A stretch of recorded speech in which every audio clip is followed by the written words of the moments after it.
100% confirm. শান্তিপূর্ণ, সৌহার্দ্যপূর্ণ এই দেশকে গর্ব, সবার আগে বাংলাদেশ। এই স্লোগানকে সামনে রেখে আমরা যাকে ভোট দেবে জনগণ তাকেই আমরা 5ই আগস্টে যে শহীদ হয়েছে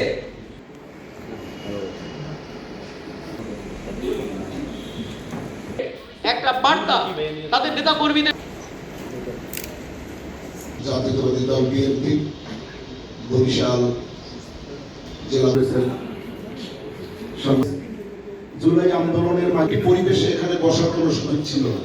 আর এরকম একটি পরিবেশে এই শেখ হাসিনার প্রেসিড সরকার এবং অত্যন্ত অবাধ সুষ্ঠু এবং নিরপেক্ষ আমরা কেমন একটি বাংলাদেশ তৈরি করতে চাই, শক্তির যে ব্যবহার আমরা দেখে আসছিলাম, এমএস যে প্রোগ্রামগুলোর মাধ্যমে আমাদের নেতৃবৃন্দকে যে শিক্ষা করে একবার আউযুবিল্লাহি মিনাশ শাইতানির রাজিম বিসমিল্লাহির রহমানির রহিম মাল্টিপার্টি অ্যাডভোকেসি ফোরাম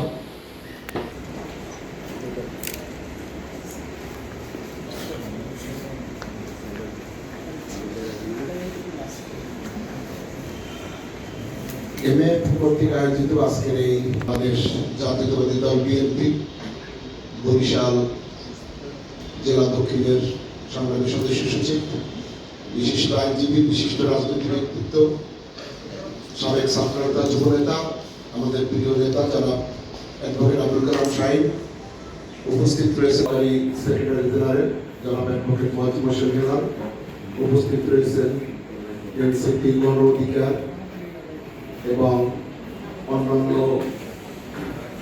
উপস্থিত রয়েছেন সম্মানিত ভাই বোনেরা, আসসালামু আলাইকুম। আজকে আমরা নির্বাচনী সৌভাগ্যের যে সংলাপের বিষয়ে এখানে যে জুলাই আন্দোলনের মাধ্যমে আমরা ফ্যাসিস্ট সরকারের কবল থেকে বাংলাদেশকে মুক্ত করতে পেরেছি। এরকম একটি পরিবেশে এখানে বসার কোনো সুযোগ ছিল না। আর এরকম একটি পরিবেশে বসলেও কোনো আমাদের বাস্তব সরকার দেখেছি, এই শেখ হাসিনার প্রেসিড সরকার দেখেছি এবং আমরা বাংলাদেশ জাতীয়তাবাদী দলকে দেখেছি। আমি 2003 সালে বাংলাদেশ জাতীয়